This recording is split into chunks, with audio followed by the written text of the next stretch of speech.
ছাত্রদল, বৈষম্য বিরোধী ছাত্র আন্দোলন আর ছাত্র শিবির নিয়ে মহা গ্যাঞ্জাম চলিচ্ছে। আমরা অনেকেই কইছে, দাদা আপনি কিছু বলেন। আমি ছাত্রদল, বৈষম্য বিরোধী ছাত্র আর ছাত্র শিবির সবাইরাই তো ভালোবাসি, স্নেহ করি। বাংলাদেশের তরুণদের এইভাবে বিভক্ত করলো কে? বাংলাদেশের তারুণ্যকে বিভক্ত হইতে দেওয়া যাবে না তো। আমার ডাইন হাতের সাথে বাম হাতের লড়াই কে লাগাই দিল? সবাইরই অনুরোধ, প্রেসিডেন্ট, সেক্রেটারি, শীর্ষ নেতারা এই সব দলের কেউ অন্যের বিরুদ্ধে বলবা না। আজ থেকে টিভি চ্যানেলে গিয়ে তর্ক করবে না, ডিফিউজ করো এখন থেকে। কয়েকদিন ক্ষান্ত দাও। এজেন্সির লোক শিবির আর ছাত্রদল সাইজা অন্যের উপর ঝাঁপায় পড়বে। আমি চোখে চোখে দেখতে পাইতেছি এজেন্সির লোকেরা পূর্ণ শক্তি নিয়ে নামে গেছে। লক্ষ্য হইতেছে ফ্যাসি বিরোধী তরুণ সম্প্রদায়ের মধ্যে ফাটল তৈরি করা। সফল হয়েছে তারা, পরস্পরের সাথে সংঘাত লাগায় দেওয়া সফল হয়ে গেছে। তবে এই ঘটনাগুলোর মধ্যে সবচেয়ে আলোচিত যে শব্দগুলো হইতেছে তাতে শিবির এক শিবির।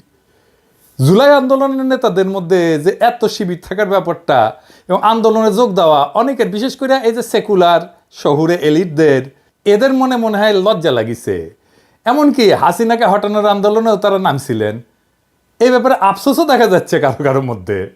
এদিকে জাতীয় নাগরিক কমিটি যেটা হয়েছে না, এর মধ্যে অনেক উলট পালট চলতেছে। এক শিবিরদের নাকি ভালোভাবে অন্তর্ভুক্ত করা হইতেছে না। আবার যারা তাদেরকে নিতেছে না, তারাও নাকি জীবনে কোনো না কোনো সময় শিবিরের সাথে সংশ্লিষ্ট ছিলেন। আন্দোলনের নেতৃত্বে শিবিরের ভূমিকা কতটা, সেটা নিয়েও বিতর্ক চলতেছে। বাকশালী শাসনের প্রথা অনুযায়ী শিবির ত্যাগ দেওয়ার ঘটনাও নাকি ঘটতেছে। শাসনে আমরা তো জানি শিবির পরিচয় দেওয়ার উপায় ছিল না। শিবির ত্যাগ দেওয়া, হত্যা, গুমের, মারধরের ঘটনা তো অগণিত। আবরারকে তো এইভাবেই মারা হয়েছে, তাই না? ফলে গোপন তো করতেই হইতো। ওকে হটানোর পরে বহু বছরের বার্তা ভেঙে গেছে। তাই অনুমান করি যে শিবির বা এক শিবিররা গর্ব নিয়ে নিজেদের পরিচয় দিতেছে যে রাজাকারের মতো একটা সম্মানের ব্যাপার হয়ে উঠছে শিবির হওয়াটা।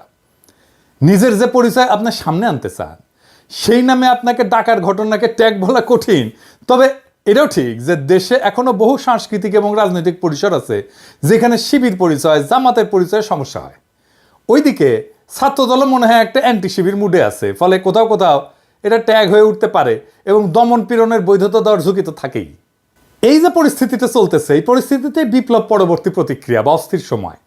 সব বিপ্লবের পরে এরকম অস্থির সময় আসে। যারা জুলাই বিপ্লবকে বিপ্লব বলে স্বীকারই করতে চান না, তাদের জন্য এইখানে কিছু ইশারা আছে।